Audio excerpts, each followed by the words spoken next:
तो एक बार फटाफट से सभी के सभी स्टूडेंट्स बाकी सभी स्टूडेंट्स के साथ में क्लास को शेयर कर दीजिएगा और भाई आप सभी अपनी क्लास में जरा समय से आ जाया किया कीजिए।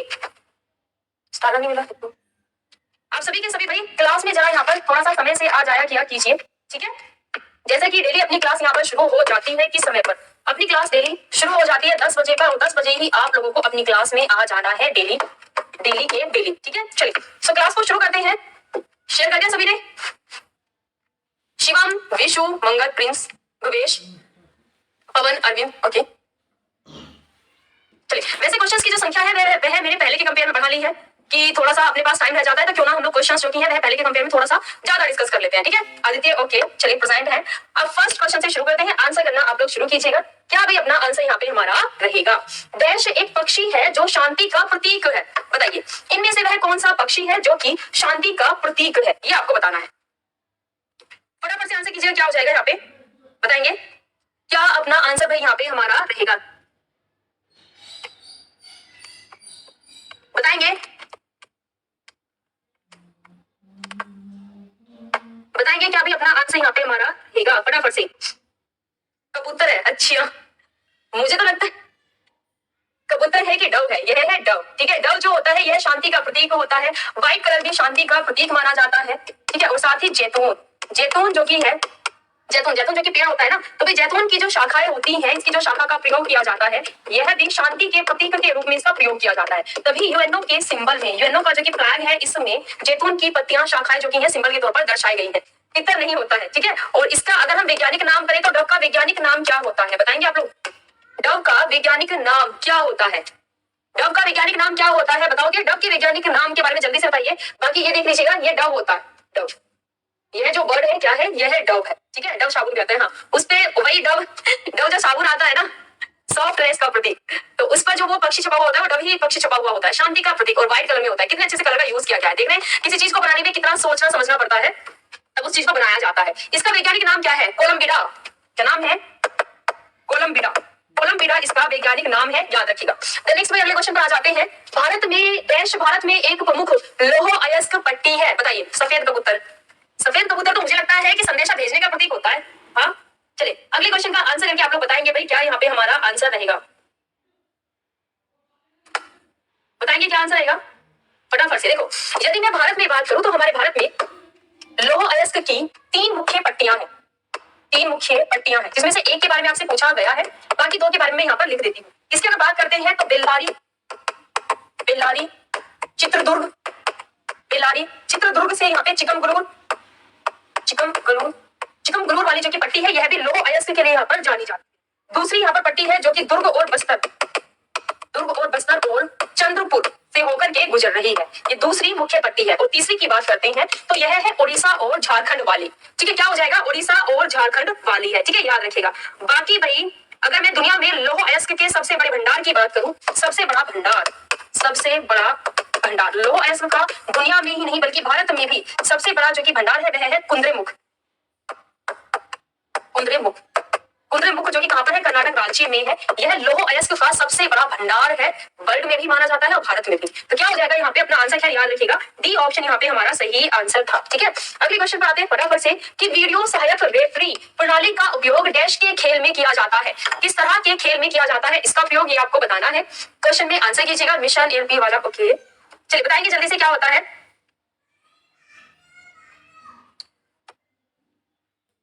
बताएंगे क्या आंसर होता है इसमें?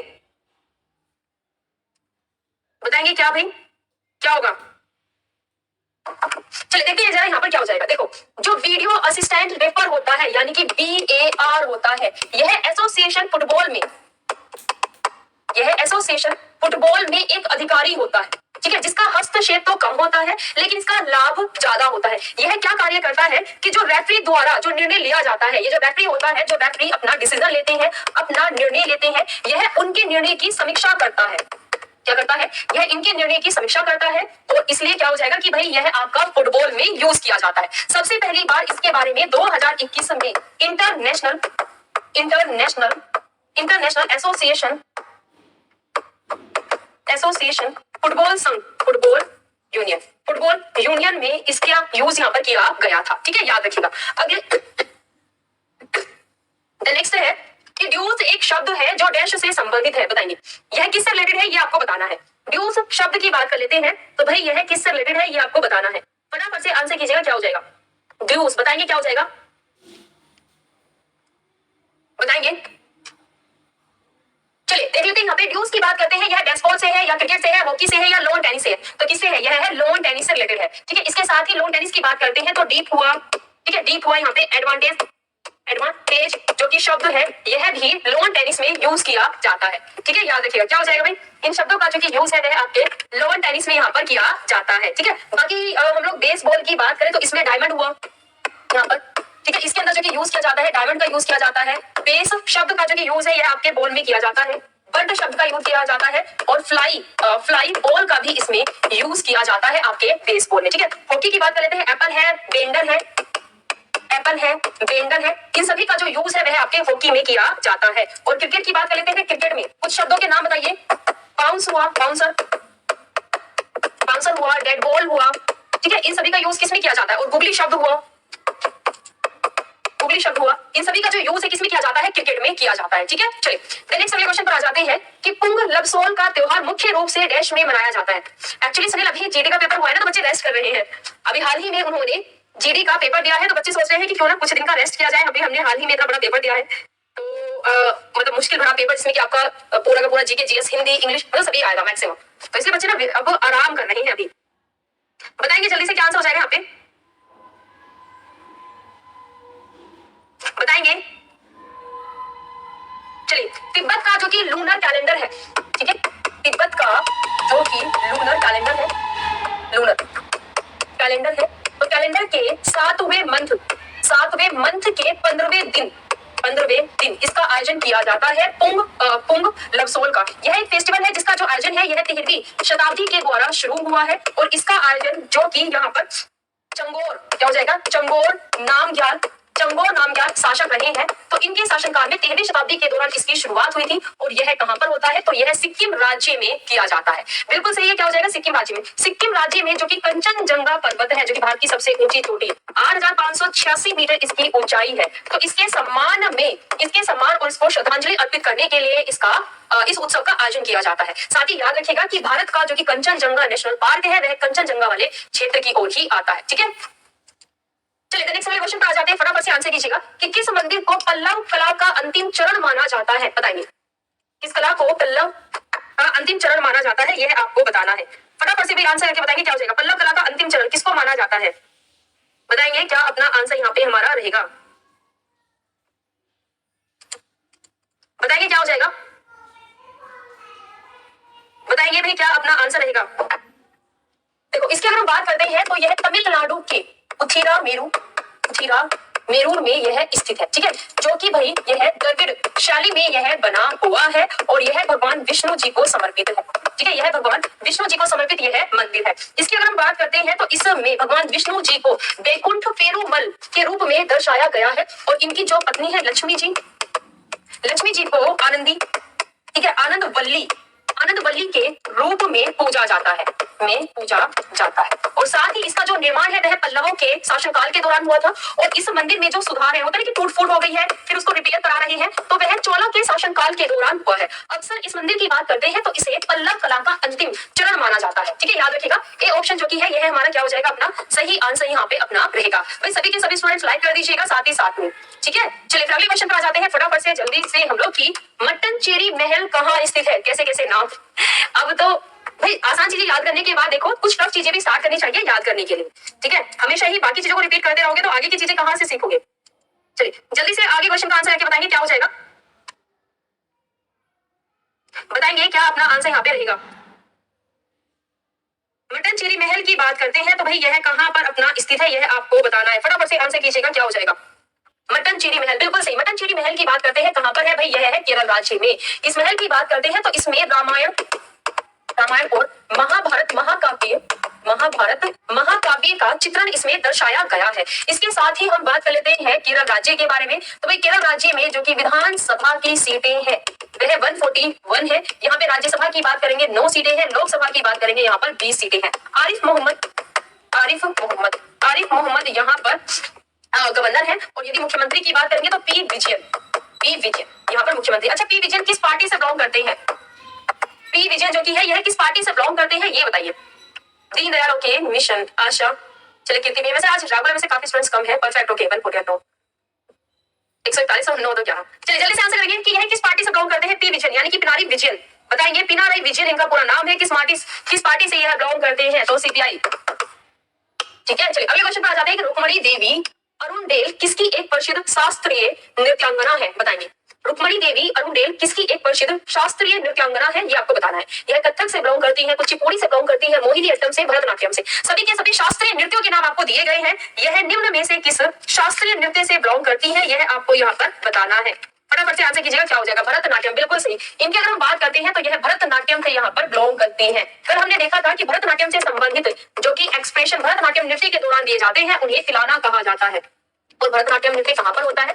तमिलनाडु राज्य में होता है। कुचिपुड़ी की बात करते हैं आंध्र प्रदेश में होता है। कथक की बात करते हैं उत्तर प्रदेश में होता है। और मोहिनी अट्टम की बात करते हैं जो कि भगवान विष्णु जी के द्वारा यह नृत्य किया गया था, यह केरल राज्य में होता है। ठीक है, क्या आंसर हो जाएगा भाई? डी ऑप्शन बिल्कुल सही आंसर हमारा रहेगा। और एक बात और, यहाँ पर भरतनाट्यम के जो जनक जाने जाते हैं वह भरत मुनि जाने जाते हैं।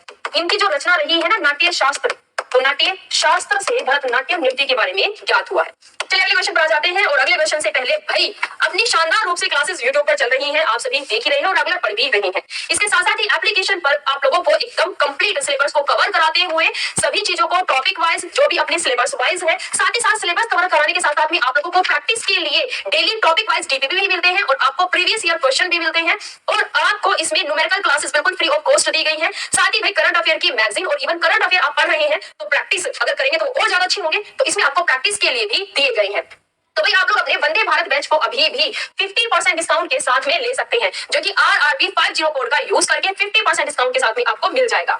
यहाँ पर RRB LP CBT 1 वाला जो कि असिस्टेंट लोको पायलट है, यह है आपका 1999 में। RRB LP CBT 1 electrician fitter का आपको पड़ेगा 1999 में। और साथ ही RRB LP technician CBT 1 CBT 2 वाला असिस्टेंट लोको पायलट यह आपको 2499 में। और कॉम्बो बैच अगर आप लेते हैं कंप्लीट तो यहाँ पे कोई एक्स्ट्रा चार्ज नहीं होगा, बल्कि 2999 रुपए में आपको 50% डिस्काउंट के साथ में यह बैच पड़ेगा।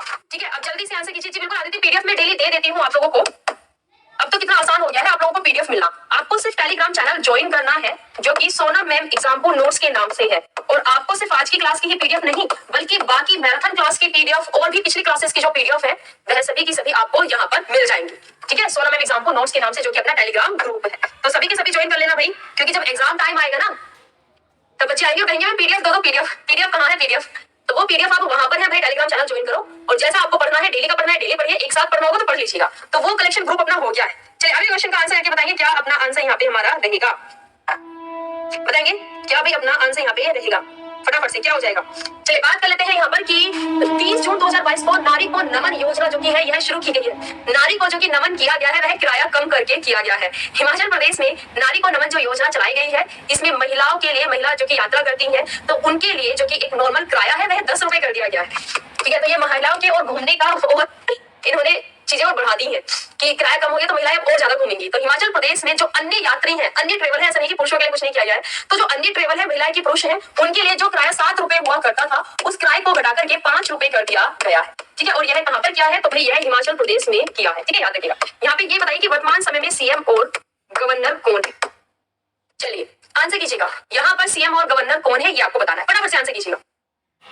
आज की पीडीएफ जी सुंदरी सिंह, मैं तो डेली की पीडीएफ देती हूँ, आज की ही नहीं, आप जा करके चेक कर कीजिएगा। ये कल की पीडीएफ नहीं मिली आपको? काजल, काजल आपको जो एलपी में क्वेश्चंस मिलेंगे यहाँ पे करंट के, वैसे तो टोटल आपके 10 क्वेश्चंस आने हैं जनरल अवेयरनेस के, है ना? और इसमें मैक्सिमम जो आपको क्वेश्चंस मिलेंगे वह आपको करंट बेस्ड ही देखने के लिए ज्यादा क्वेश्चंस मिलेंगे।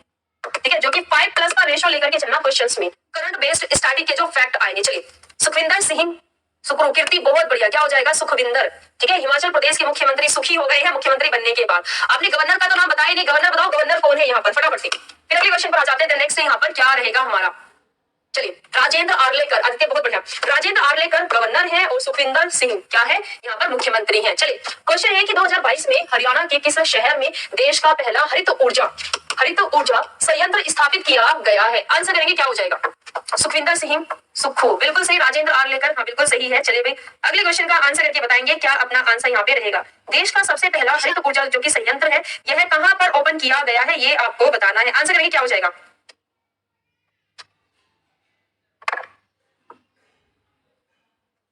चलिए आंसर करिए क्या हो जाएगा।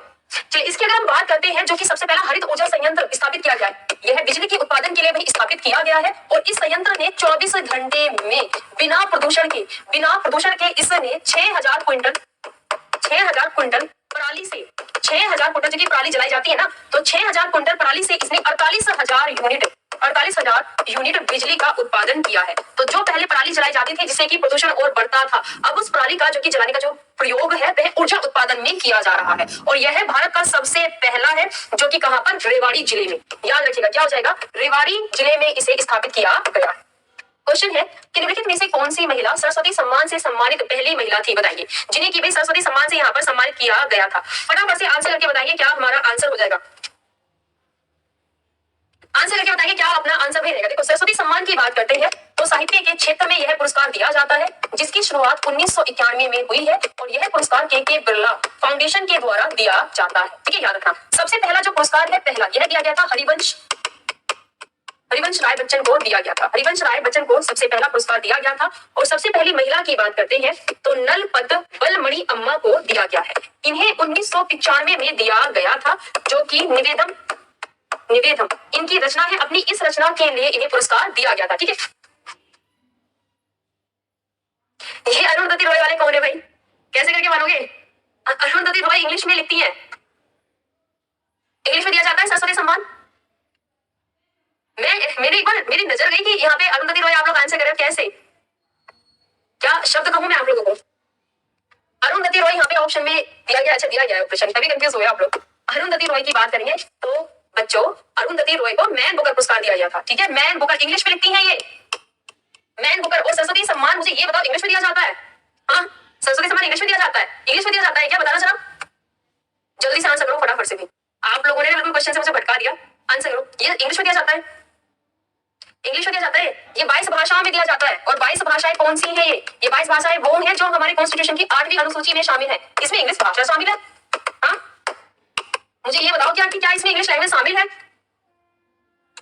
चल रहा है कुछ भी, अंधेरे में तीर चला रहे हो। ठीक है, तो ये जो सरस्वती सम्मान है ये आपका 22 भाषाओं में दिया जाता है। व्यास सम्मान सिर्फ हिंदी में दिया जाता है। और जो कि अपना ज्ञानपीठ पुरस्कार है वह अपना दिया जाता है कितनी, जो 22 भाषाएं हैं हमारी 8वीं अनुसूची की उसमें, और प्लस एक इंग्लिश में एडिशनल उसमें ऐड हो गया 2018 से। ठीक है, इसके साथ ही अगर आपसे साहित्य अकादमी पुरस्कार की बात करेंगे, साहित्य अकादमी पुरस्कार की बात करेंगे तो साहित्य अकादमी पुरस्कार जो कि है, एक तो ये 22 भाषाएं हो गई, ये वाली 8वीं अनुसूची वाली, प्लस यह 2 और भाषाएं हैं। इसमें आता है एक इंग्लिश और एक राजस्थली भाषा आती है, जिसमें कि यह दिया जाता है। तो कुल मिलाकर के यह 24 भाषाओं में दिया जाता है। आगे से याद रखना बिल्कुल। चलिए इन सभी के बारे में याद रखना। तो यहाँ पे मैं आपको क्या बता रही थी, बलमणि अम्मा को इनको दिया गया है 1995 निवेदन के लिए, और ये इनकी मलयालम में लिखी गई है, मलयालम। ठीक है, अब जरा मुझे ये बता दो कि ये सरस्वती सम्मान जो है वह हाल ही में किसको दिया गया है, हाल ही में। आंसर करोगे फटाफट से, ये पूछा करो, पूछा नहीं बताया करो। ठीक है, मेरे पूछने का हक है, मैं बता चुकी हूँ, मैंने पढ़ा चुकी हूँ। अब से याद रखना आप लोग बिल्कुल भाषाओं के बारे में। जल्दी से मुझे ये बताइए कि हाल ही में सरस्वती सम्मान किसे दिया गया है, बिल्कुल लेटेस्ट। प्रियांशु टेलीग्राम जो चैनल है भाई, पीडीएफ के में कितनी बार आपको याद करो, एक बार बच्चों याद कर लो जरा। ये अपना टेलीग्राम चैनल है जहां पर कि 5.5 के स्टूडेंट्स जुड़े हुए हैं। तो आप सभी इस टेलीग्राम चैनल से जुड़ जाएगा। डेली की आपको पीडीएफ मिल जाएगी विद सॉल्यूशन, जो कि अपनी बोर्ड पीडीएफ है, यही मैं आपको अपलोड कराती हूँ। 5.5 की देख करके ज्वाइन करना। रामदर्श मिश्रा, बिल्कुल सही। चलिए ये तो आपने बिल्कुल सही बता दिया, रामदर्श मिश्रा को दिया गया है। ठीक है, इनकी रचना है मैं तो यहाँ हूँ। ठीक है, मैं तो यहाँ हूँ, इनकी यह रचना है जिसके लिए इन्हें सरस्वती सम्मान दिया गया है। निम्नलिखित में से किसको फिक्शन श्रेणी में पुलित्जर पुरस्कार 2022 मिला है, बताएंगे। पुलित्जर पुरस्कार की बात करते हैं तो यह पत्रकारिता मुख्य तौर पर यह पत्रकारिता के क्षेत्र में दिया जाता है। इसके साथ साथ ही यह म्यूजिक में, न्यूज में और लिटरेचर में भी दिया जाता है, यानी कि साहित्य जगत में भी यह पुरस्कार दिया जाता है। आपको बताना है कि भाई फिक्शन की श्रेणी में यह किसको दिया गया है। चलिए आंसर करेंगे जल्दी से, क्या अपना आंसर हमारा रहेगा। बाकी इस पुरस्कार की बात करते हैं तो इसकी जो की शुरुआत हुई है वह 1917 से इस पुरस्कार के दिए जाने की शुरुआत हुई है। ठीक है, बताएंगे जल्दी से। देखो ये जो पुरस्कार है ना वह 2 लोगों को दिया गया है फिक्शन में। ठीक है, एक तो जोशुआ कोहेन को दिया गया है, और एक दिया गया है नित्या हुस को। इसको दिया गया है नेथनिया हुस को दिया गया है। ठीक है, याद रखेंगे, ये ऑप्शन अपना सही आंसर रहेगा। बाकी इसको भी दिया गया है, 2 को दिया गया है। ठीक है, 2 को दिया गया है। अगले क्वेश्चन पर आ जाते हैं। 19 मार्च से 4 अप्रैल 2022 तक 35वां सूरज कुंड अंतरराष्ट्रीय भाई यहाँ पर अंतरराष्ट्रीय शिल्प मेला किस शहर में आयोजित किया गया। अब ये तो फटाफट से आंसर आएगा। अच्छा पर आप लोग तो हरियाणा वाले नहीं है, बट फिर भी आप लोग भी बता देंगे इसका आंसर करो जल्दी से, क्या हो जाएगा बताएंगे फटाफट से। क्या भाई अपना आंसर यहाँ पे हमारा रहेगा। चलिए इस मेले की अगर हम बात करते हैं तो इसमें थीम स्टेट राज्य, यानी कि थीम स्टेट में कोई भी राज्य या फिर केंद्र शासित प्रदेश रहता है, ठीक है, या तो स्टेट हो या फिर केंद्र शासित यहाँ पर प्रदेश हो। तो यह जम्मू कश्मीर रहा था, ठीक है, जम्मू कश्मीर रहा था। साथ ही इसके आयोजन में जो भागीदार देश रहा था, भागीदार देश इसके आयोजन में, इसने की यानी कि हमारे साथ साथ में इसके आयोजन में पैसे खर्च किए थे, वह उज्बेकिस्तान था, वह उज्बेकिस्तान देश था, भागीदार देश। बाकी भाई इस मेले में 30 से भी ज्यादा देशों ने भाग लिया, 30 से भी ज्यादा देशों ने भाग लिया था। उसकी बात करते हैं तो यह हरियाणा के फरीदाबाद में आयोजित किया जाता है। यह एक हैंडक्राफ्ट मेला है, हैंडक्राफ्ट मेला, जिसमें कि हाथ से बनी हुई चीजों का प्रदर्शन किया जाता है और इसका जो मुख्य उद्देश्य होता है वह टूरिज्म को बढ़ावा देना होता है, ठीक है। वार्षिक तौर पर अप्रैल में इसका आयोजन किया जाता है। अगले क्वेश्चन पर आ जाते हैं। चंडीगढ़ में ओपन हैंड स्मारक डैश द्वारा डिजाइन किया गया था, बताइए क्या आंसर हो जाएगा। आपको पता है चंडीगढ़ भारत का सबसे पहला प्लान सिटी यह रहा है जिसे कि प्रॉपर प्लान करके बनाया गया था। यानी कि वो होता है ना प्रॉपर प्लान, कैसे कि भाई ये पूरा एरिया है, इसमें पूरी सड़कें ऐसी बनाई जाएंगी, है ना, ऐसे ऐसे करके क्रॉस होंगी सड़कें, और बीच में यहाँ पर जो एरिया है यहाँ पर घर बनाए जाएंगे, यहाँ पे आसपास पौधे लगाए जाएंगे। तो प्रॉपर प्लान करके इसे बसाया गया था। तो भारत का सबसे पहला प्लान सिटी है चंडीगढ़। चलिए आंसर करके बताएंगे क्या हो जाएगा यहाँ पे। ओपन हैंड स्मारक किस व्यक्ति ने बनाया है, बताएंगे क्या आंसर रहेगा। बिल्कुल क्या हो जाएगा यहाँ पर, ली कर्बूसियर। क्या हो जाएगा, ली कर्बूसियर। इनकी बात करते हैं तो इन्हें चंडीगढ़ के संस्थापक के रूप में भी जाना जाता है, और जो कि ओपन हैंड मेमोरियल है यह 26 मीटर ऊंचाई के साथ में बना हुआ, जो कि किसने बनाया है, ली कर्बूसियर ने बनाया है। इसके साथ ही कभी कभी आप लोगों से रॉक गार्डन के बारे में पूछ लिया जाता है। रॉक गार्डन जो कि नेक चंद ने रॉक गार्डन को यहाँ पर बनाया था, यह भी कहाँ पर है, चंडीगढ़ में, ठीक है। चलो फिर अगले क्वेश्चन पर आ जाते हैं, आंसर करके बताएंगे क्या भी अपना आंसर आएगा, ठीक है। चलिए थोड़ा सा फास्ट आप लोग आंसर करो, अभी सिर्फ हम लोग 15वें क्वेश्चन पर आए हैं। बताएंगे कि दस्तिया की बात कर लेते हैं तो यह कहाँ पर प्रचलित है, आंसर करेंगे। इसके हम बात करते हैं तो भगवान जी के जो कि भक्त हैं वह उनकी पूजा और प्रसाद के रूप में इसमें चढ़ाते हैं, प्रसाद और इन पूजा करते हैं। और इसका जो कि आयोजन है इनमें से वह दस्तिया का आयोजन आपका उड़ीसा राज्य में किया जाता है। एक सींग वाले बड़े गैंडे को वन्य जीव संरक्षण अधिनियम 1972 की अनुसूची देश के तहत सूचीबद्ध किया गया है। हमारे भारत में सबसे ज्यादा जो कि एक सींग वाले गैंडों की संख्या पाई जाती है यह काजीरंगा नेशनल पार्क में पाई जाती है, जो कि कहाँ पर है भाई, असम में यह है। इसके साथ साथ में कुछ संख्या मानस नेशनल पार्क में भी पाई जाती है, लेकिन सबसे ज्यादा काजीरंगा नेशनल पार्क में एक सींग वाले गैंडों की संख्या पाई जाती है। बताएंगे कि भाई यह कौन सी सूची में शामिल है, आंसर करेंगे, बताएंगे। इस अधिनियम की बात करते हैं तो इस अधिनियम के तहत में जो जंगली जानवर है उन्हें पकड़ने पर, उन्हें मारने पर, उन्हें जहर देना या फिर उन्हें फंसाने से रोकने पर प्रतिबंध लगाया गया था। और यह किस में आता है, फोर्थ, सेकंड, यह फर्स्ट में आता है। क्या हो जाएगा यहाँ पे, फर्स्ट, ठीक है। किस लिस्ट के अंतर्गत यह आते हैं तो यह फर्स्ट लिस्ट के अंतर्गत आते हैं, ठीक है, याद रखेंगे। अगले क्वेश्चन पे आते हैं, आपको भारत के किस राज्य में त्रिय पर्वत मिलेगा, बताएंगे। आपको भारत के किस राज्य में भाई त्रिय पर्वत जो कि है वह देखने के लिए मिलेगा, आंसर करके बताएंगे क्या हो जाएगा। त्रिय पर्वत की बात करते हैं तो कहाँ पर है यह है नागालैंड के वोखा में। क्या हो जाएगा, नागालैंड के वोखा में है। बाकी नागालैंड जो की है कोहिमा इसकी राजधानी है, कोहिमा क्या इसकी राजधानी है, और यह हमारे उत्तरी पूर्वी राज्यों में से एक है जो कि म्यांमार देश के साथ में अपनी अंतरराष्ट्रीय सीमा भी बनाता है। अगले क्वेश्चन पर आ जाते हैं कि भाई निम्नलिखित में से किस नदी को व्यर्थ भी कहा जाता है, बताएंगे क्या आंसर रहेगा। किस नदी को व्यर्थ भी कहा जाता है, आंसर करेंगे क्या हो जाएगा, व्यर्थ भी कहा जाता है। चलिए बिल्कुल, किसको, झेलम नदी को कहा जाता है। झेलम नदी जो की है यह कहाँ से निकलती है, यह वेरीनाग, ठीक है। इसकी बात करते हैं तो यह कश्मीर घाटी, यह कश्मीर घाटी के वेरीनाग से निकलती है, और इसी से ही जो कि अपनी बुलर झील है, बुलर झील झेलम नदी से ही बनी है, जो कि भारत की ही नहीं बल्कि एशिया की भी सबसे बड़ी ताजे पानी की झील है। अगले क्वेश्चन पे आते हैं फटाफट भाई। झारखंड में कृषि के आदिम रूप को कहा जाता है क्या, बताइए। कृषि के आदिम रूप को क्या कहा जाता है झारखंड राज्य में, बताएंगे क्या भाई यहाँ पर कहा जाता है, आंसर कीजिएगा क्या हो जाएगा। चलिए क्या कहा जाता है, बताएंगे क्या कहा जाता है तो यहाँ पर प्रुवा कहा जाता है। क्या हो जाएगा, प्रुवा। प्रुवा यहाँ की खेती को कहा जाता है। बाकी अपने उत्तरी पूर्वी राज्य जो की है वहां पर झूम खेती सबसे ज्यादा पॉपुलर है। चलिए अगले क्वेश्चन पर आ जाते हैं, फटाफट से आंसर करेंगे। भाजा गुफाएं जो की है यह है किस राज्य में भाई यहाँ पर स्थित है, यह आपको बताना है। फटाफट से आंसर करके बताएंगे क्या हो जाएगा, बताएंगे क्या भी अपना आंसर यहाँ पे रहेगा। यदि हम इन गुफाओं की बात करते हैं तो इन गुफाओं में लकड़ी की वास्तुकला देखने के लिए मिलती है। इनका निर्माण 2 से 3 शताब्दी पूर्व जो कि है इनका निर्माण यहाँ पर किया गया है। साथ ही इनकी बात करते हैं तो भाई यह पुणे शहर में स्थित है, जो कि बौद्ध धर्म की हीनयान हीनयान संपदा से संबंधित है, संपदा से यह संबंधित है। क्या आंसर हो जाएगा यहाँ पे? महाराष्ट्र। इसकी अगर हम बात करते हैं तो यह कहां पर है? यह है महाराष्ट्र राज्य में। चलिए हाँ जी, क्वेश्चन कैसे है? कोई नहीं, कुछ नए क्वेश्चन तो सीखने हैं ना हम लोग। वैसे पुराने ये जो क्वेश्चंस मैं आपको करा रही ना, मैं आगे आप लोगों को इनका रिवीजन भी कराऊंगी, क्योंकि जब हम एक बार चीजें पढ़ते हैं तो ऑफ कोर्स नई चीजें जब पढ़ते हैं तो हमें एकदम से वो चीजें याद नहीं होती हैं, लेकिन जब हम उनका रिवीजन भी करेंगे तो हमें अच्छे से याद हो जाएंगे। ठीक है, चलिए क्वेश्चन का आंसर करके बताएंगे फटाफट से क्या हो जाएगा। फटाफट से भाई हम लोग आप लोगों को बताना है क्या अपना आंसर यहाँ पे रहेगा, बताएंगे क्वेश्चन से। ओके, राजा ललितादित्य मुक्त पिता ने देश पर शासन किया था। कहां पर शासन किया था इन्होंने? मंदिर मातन के बारे में सुना है? मंदिर मातन, मातन मंदिर का जो कि परिसर है वह इन्हीं के ही कार्यों का एक एग्जाम्पल है। ठीक है, और इनके अगर हम बात करते हैं तो यह ललितादित्य, ललितादित्य का नाम सुना है? ललितादित्य, ललितादित्य मुक्त पीड़ा के पुत्र रहे हैं। और इनकी अगर बात करते हैं तो कश्मीर घाटी पर इन्होंने शासन किया है। जम्मू कश्मीर बिल्कुल सही आंसर। ठीक है, इनका जो क्षेत्र है वह तिब्बत, भूटान, तुर्क है ना, यहाँ तक इनका क्षेत्र फैला हुआ था। चलिए अगले क्वेश्चन पे आते हैं फटाफट से। मार्च 2021 में किस खेल योजना को 21 से 22 से 2025 से 26 तक बढ़ा दिया गया है? बताइए मार्च 2021 में किस खेल योजना को 2021 से 22 से लेकर के 25 से 26 तक के लिए बढ़ा दिया गया है? बताएंगे। राजीव गांधी खेल अभियान है, शहरी खेल अवसंरचना योजना है, या खेलो इंडिया है, या राष्ट्रीय खेल प्रतिभा खेल योजना है? अच्छा आयुष, क्वेश्चंस भी बहुत अच्छे हैं, क्वेश्चंस पेपर भी थोड़ा सा फोकस करना। ठीक है, चलिए क्वेश्चन का आंसर करेंगे क्या हो जाएगा, बताएंगे कौन से खेलों को बढ़ा दिया गया है? तो खेलो इंडिया बिल्कुल सही। क्या हो जाएगा? खेलो इंडिया।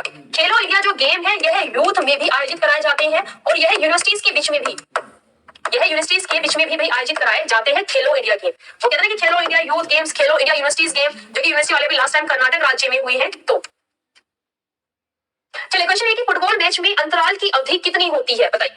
ये तो मैंने क्वेश्चन आपको एक बार पहले भी पढ़ाया था अगर याद हो तो। पता है क्या चीजें कहीं ना कहीं मैक्सिमम घुमा फिरा करके वही आती है मैक्सिमम, और कुछ चीजें नहीं भी आती है करंट फैक्ट से, लेकिन अगर आप लोगों को याद हो तो आप फिर आसानी से उनका आंसर कर पाते हैं। बताओ जल्दी से।